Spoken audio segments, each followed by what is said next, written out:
There's a quiet power in letting go. Not giving up, not withdrawing, but choosing to release what was never yours to control. The Stoics built their entire philosophy around this idea. Epictetus said, "Some things are up to us and some things are not."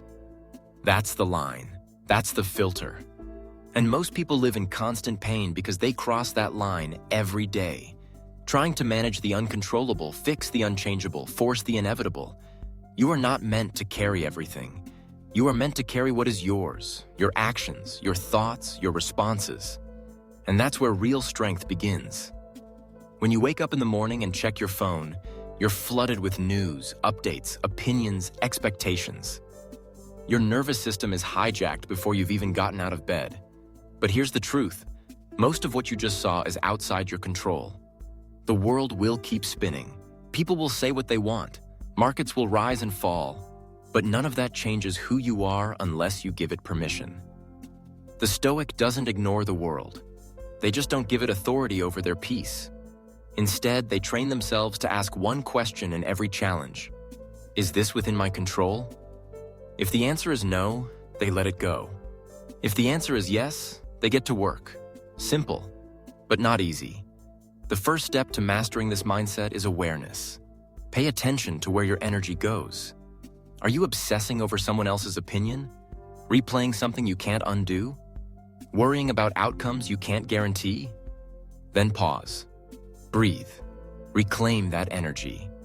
Bring it back to what you can actually influence. Your effort, your discipline, your choices in this moment. The second step is accountability. Most people blame. The Stoic takes responsibility. Not for everything, but for their part. They don't waste time trying to shift the burden. They focus on what they can do now to live with integrity. That's power. That's control, not over the world, over the self. Marcus Aurelius wrote, "You have power over your mind, not outside events. Realize this, and you will find strength."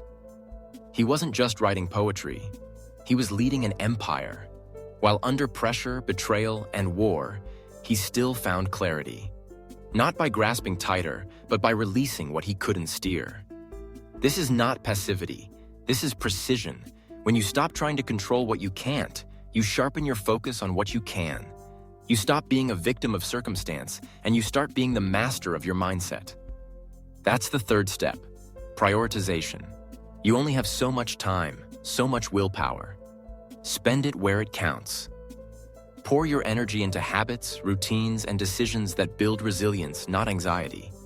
Take care of your body. Discipline your thoughts. Guard your time. Speak with intention. Let the weather do what it wants. You build the shelter.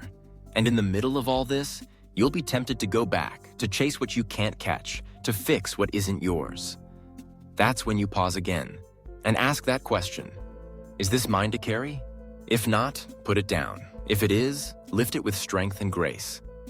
And if this message has helped remind you of that strength, take a moment to like, comment, share, and subscribe.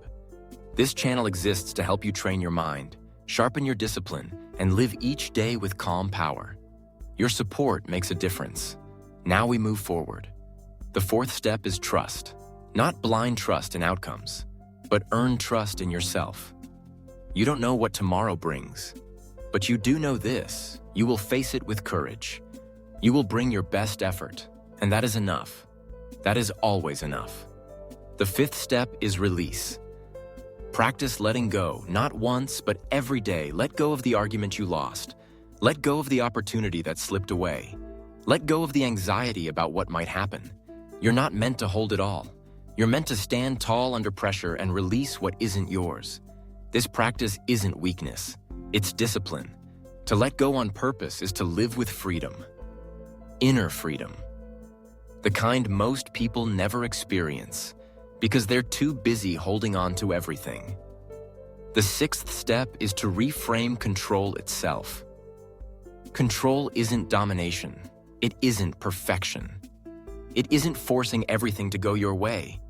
It's clarity, it's focus. It's knowing where your influence begins and ends, and choosing to act only within that space. You control how you show up. You control your preparation. You control your words. You control whether you choose courage or fear in the face of difficulty. And the rest? You release. There is no strength in clinging to the wind, but there is immense strength in planting your feet and letting it pass.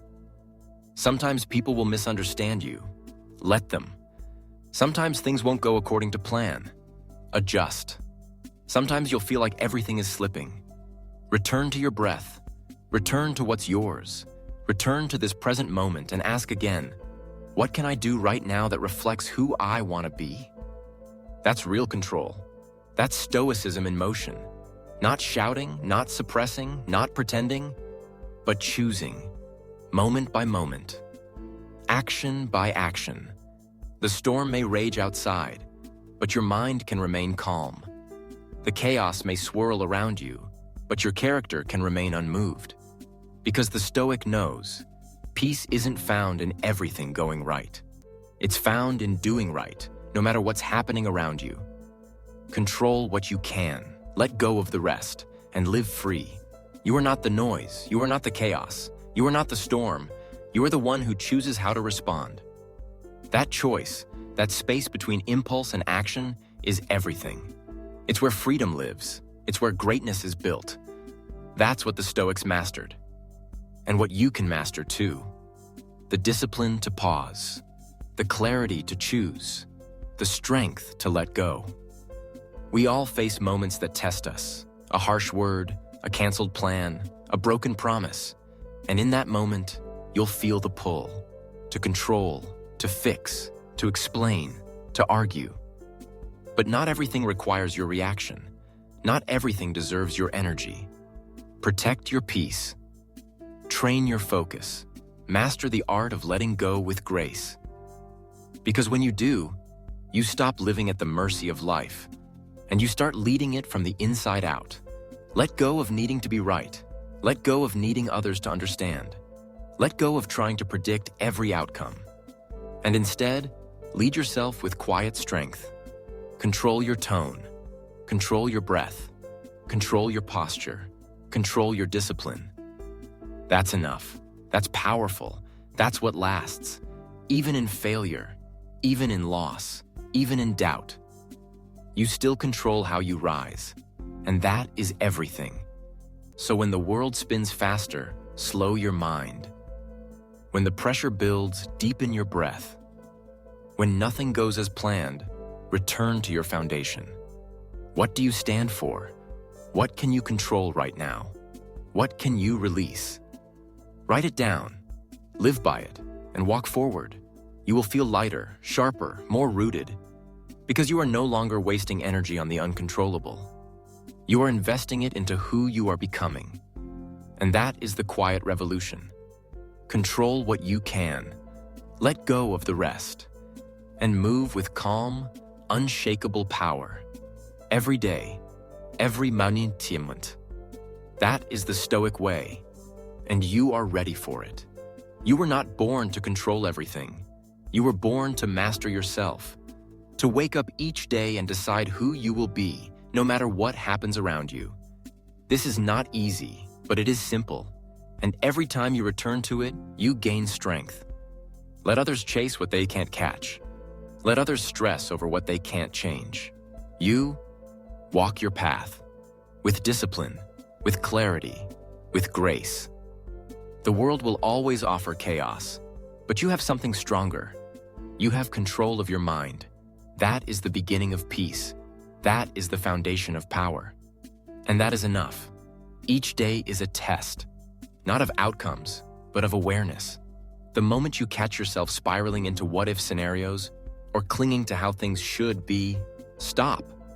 Ask, is this mine to change? If not, release it like a stone in your hand. Feel the weight lift. Then take that open hand and use it to build what matters. Your habits, your response, your tone, your next step. The Stoic doesn't need the world to cooperate to find peace. They only need to cooperate with their own principles. So start again tomorrow. Control your first breath. Control your first choice. And let go of the noise. You'll find, in time, that letting go is not losing control. It is finding it, where it has always been. inside you, waiting to be claimed. You don't have to chase peace. You just have to stop chasing everything else. Let today be the day you carry less, but stand taller. Let today be the day you stop fighting battles that were never yours. Let today be the day you come home to what you can control.